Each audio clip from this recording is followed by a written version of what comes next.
A former presidential aide, I'm talking about President Muhammadu Buhari, one of his aides, Bashir Ahmad, he said, and some other prominent donor people are saying that anyone that's asking for the release of Nnamdi Kanu, they should be treated as terrorists here in Nigeria.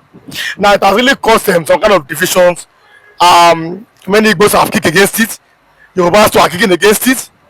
Many other people are supporting it. That one Nigeria is non-negotiable, and nobody should be allowed to separate Nigeria, to divide the country. But then, another question has been aroused now that how about people like Sheikh Gumi, the bandits and the Boko Haram, but they are yet to reply those questions. If you're watching for the first time, kindly subscribe to this YouTube channel, on notifications, drop your comments, click the like button, and also share this video to others. Biafra evangelist, you have heard from Bashir Ahmad, one of the former aide to Muhammadu Buhari. Yes, who made that statement that release of Nnamdi Kanu, anybody that asks for the release, even Peter, you mentioned Peter Obi, any of them, they should be treated as terrorists. What do you have to say about this? Good evening, good afternoon, good morning, and good night, wherever you're watching us from. I remember Humble said, one and the only Biafran evangelist. Now listen and listen good, Bashir Ahmed. Listen and listen good. You said anybody that asks for Mazen Nnamdi Kanu release should be treated as what? As a terrorist. But Sheikh Gumi will not be treated as what? As terrorists. We have many Boko Harams. And we have repentant Boko Harams. We have many Iswa. And we have many Kaparawa. We have many Mahmoud. We have many of them there. But to anybody that asks for Mazen Nnamdi Kanu release should be treated as what? Terrorist. Because Mazen Nnamdi Kanu is a terrorist. Because he was asking for his rights. He was asking for self-determination, for his freedom. Is that what makes him a terrorist? No, I am asking. But you have terrorists that have been terrorizing, including the northern part of Nigeria. We have the terrorists that have been terrorizing Plateau and Benue. We have the terrorists that have been terrorizing Enugu, even as of 2 days ago. 4 people was killed in Enugu State by this terrorist group called the Armed Henchmen.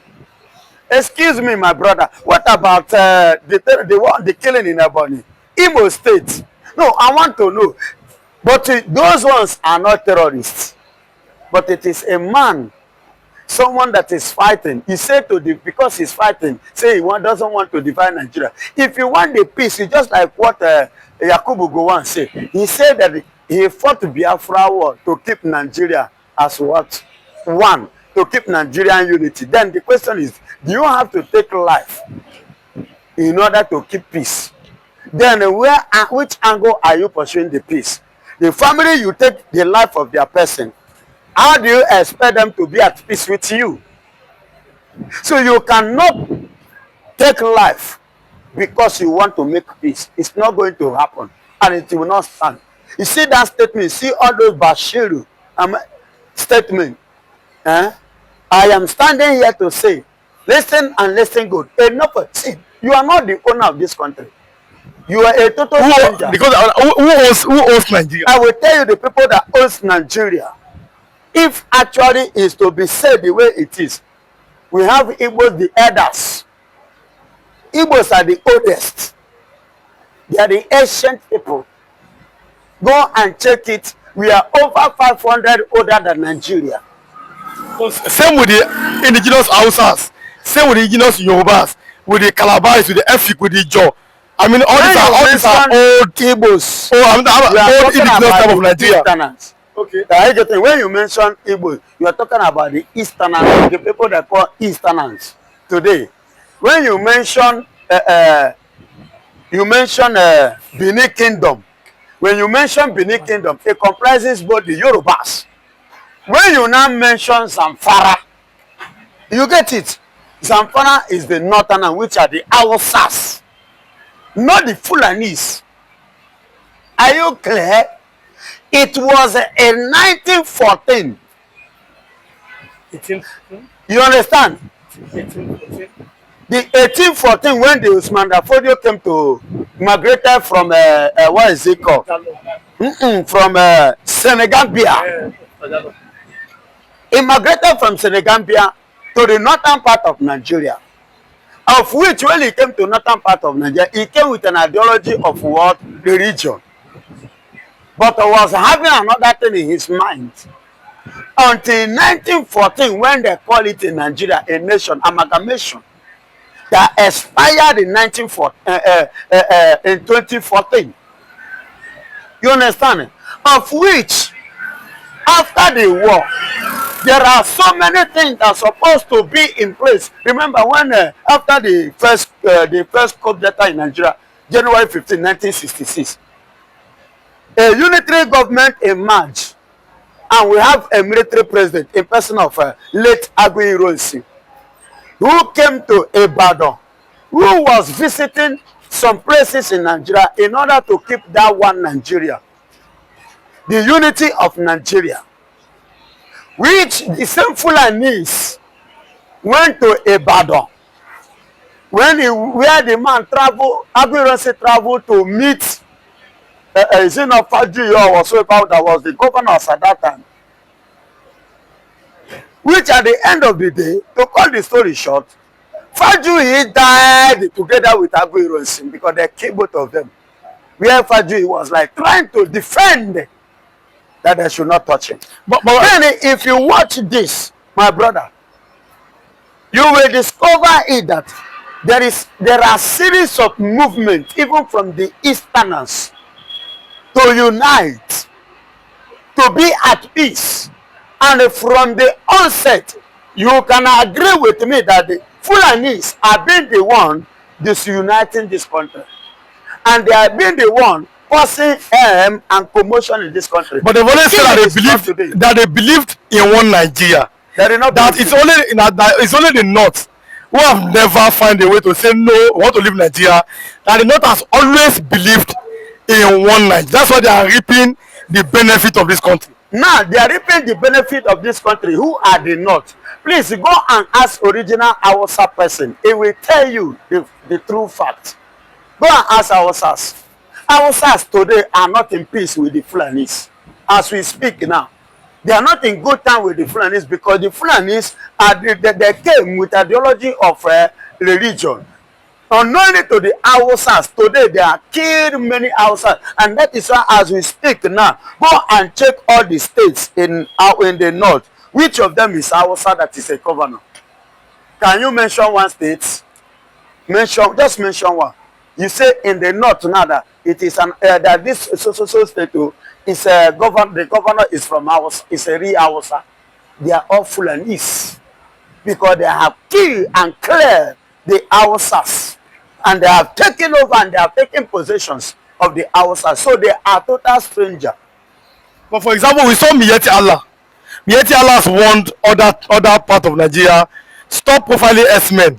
That if you profile S-men in Nigeria, you are going to see the other part of us. Then what should the government do to the activity of this armed? Because we see that they said some of them are Fulani from other parts of Nigeria, Africa. Fulani from Gambia, Fulani from Chad, Fulani from Niger, even from Mali. We saw the governor of Igbøs said Fulani from Mali are attacking our people. What should the government do to track down these Fulani that are coming from other parts of Africa? Government should stand up and come up with a policy. Government should stand up and come up with deportation if they can deploy any soldier or police. Whenever they touch these Fulanis in any part of this country, they should equally deploy those people against the Fulanis that are killing Nigerians in any part of the country too. If actually they really stand to, or they want to make peace, they want that unity to continue, they want people to stand, they want people to have that belief that yes, one Nigeria is going to work. Because I will not say it's working, because we've not been one. You understand? So because what is good for the going is good for the cancer. So if you touch a Fulani man, then they will arrest you and they will sentence you to death. then they should equally sentence a Fulani man to death who touches another person. A man from Bauchi, one man I've forgotten his name, who defended himself from the Fulanis who escaped, and the knife was a Fulani knife who came to kill this man in his own farmland. And he decided, he defended himself, God helping him, he overpowered the Fulani. Then Nigerian police arrested him and they sent him to court. Then in Nigerian court, they now judged the guy as a murderer and decided to pay him. But the Fulanis have been taking lives. I've never seen any Fulani being judged in Nigerian court and sentenced him to death. So tell me, how can the family of Nigerians be happy? How do you expect Nigerians families, to accept that we are one? Or the family of that man? In which area will you tell them that this country is in peace or in unity? That you expect them? Before Buhari left office, the AU told Buhari that since Northern, whether they are Fulani or outside, I don't know, that they are the one sponsoring Boko Haram in Nigeria. Their name was given to Buhari, but up to this moment, it's only Buhari that knows the name. Did they name their name? If you are to be IPOP member, I will tell you to not go to the next stage. They will release their name, that these are the people who are sponsoring IPOP. That's why I told you, Igbo have been deleted from Nigeria. Igbo are not in Nigeria. It's only Igbo, any Igbo man who believes that Nigeria is for them, need to be taken to hospital for psychiatric check. Or maybe fully, it's not fully Igbo. So for me, what we are seeing is not free to us. Now we've seen the North has said that what Nnamdi has committed, it is even worse more than terrorism. That he wants to divide Nigeria. But then there's an argument, a counter-argument that between Nnamdi and the bandits or the Fulani S-men, which of them is more dangerous? Or between Nnamdi and people like Sheikh Gumi, that even Saudi Arabia deported, who is more dangerous to Nigeria? Who do you think is more dangerous, in your opinion? No, there is no how you compare Nnamdi with these people. Come to think of it, let's agree with them that Nnamdi is a dangerous, a terrorist. His terrorist is within the south. Nnamdi have not come to Lagos to come and destroy anything or go to Abuja. But these people who are moving from different region to another region fight their people. What has it done about them? I wish that the way they are fighting Nnamdi now, they are fighting Boko Haram like that. They are fighting Fulani headmen like that. We will say they are making Nigeria to be a better place. But this is to tell you that they have hatred on a particular tribe. Buhari only came to unleash his anger on the Igbøs through Nnamdi. Because that Biafra war has not finished in Buhari's mind. That is what he came for, to call revenge. But unknown to him now, Buhari have advertised Biafra to the world without chichi. Buhari have advertised Biafra to the whole world without collecting a dime. Unknown to him, he thought he want to weaken Biafra. He thought he want to kill Biafra. I told you, no man born of a woman that can kill Biafra or that can stop Biafra. Biafra is a spirit. Biafra is like a theology. So there's no way you compare Biafra with these Fulani headmen who are killing people, who are destroying everywhere in Nigeria. And that's why I've said I have advised Bola Ahmed Tinubu. Don't say I'm small. Listen to my advice. If these people don't want us to be one Nigeria, it's not a must. It must be one Nigeria. Divide this country, let everybody go. If they don't want restructuring will be a better option. Like the way US are doing. But if they don't like restructuring, divide the country, let everybody go. Because whether we like it or not, we cannot stay like this forever. But we have seen comments from the North that said one Nigeria is not negotiable. And Nigeria must remain united and indivisible. Even somebody from Britain has told Nigerians it is better for you to stay as a one country and prosper together. What do you have to say about that? No, any person that is telling you that is lack of knowledge. Today, a time came Russia, Finland, Ukraine, they were together. Time came the split. Today, is Finland not doing well? Is Russia not doing well? A time came this China, Japan, Taiwan, the rest of them, they were together. But time came the split. And then everybody not doing well. I told you that the wicked things that happened to Africa is go want to allow British to brainwash him, to allow Biafra not to go in 1966, 1967. If Biafra would have gone then, I will tell you that Africa would have been the best continent in the world now. Because Africa is blessed with a lot of mineral resources. Because our leaders were blindfolded, were brainwashed. And that's why you can see them, they are using our leaders' brain to make us from this country. It took Abraham Traore to follow the template of Nnamdi Kanu, and you can see the result he's achieving in Burkina Faso right now. Can't you see the way Macron is running up and down? He's looking for safety because all African countries that he's looking to enjoy now, they are cutting him off. So it's to tell you that I've said the time without number, the day Igbo man rule this country as a president, the day we will be delivered from British. But as I speak to you now, we are still a slave under the British. And that's why British will never support Igbo man to become a president. That's why they intentionally hand over this government to Fulani, because it is easy for them to maneuver the country, for them to keep making the country than to give it to Igbo man. They feel that Igbo man is too wise, Igbo man is too smart. If Igbo man take over the affair of Nigeria, Igbo man will expose their secrets. That's why there is an agreement between the Yoruba and Fulani that Igbo man will not rule Nigeria. Now, if there is an agreement between Hausa and Yoruba that Igbo man will not rule Nigeria, because of course, since More made that statement, federal government did not go after him. He was not invited to go and bring evidence why he said so. If that is true with what More said, that's to tell you who was the third party who made them to sign that agreement. It's the British.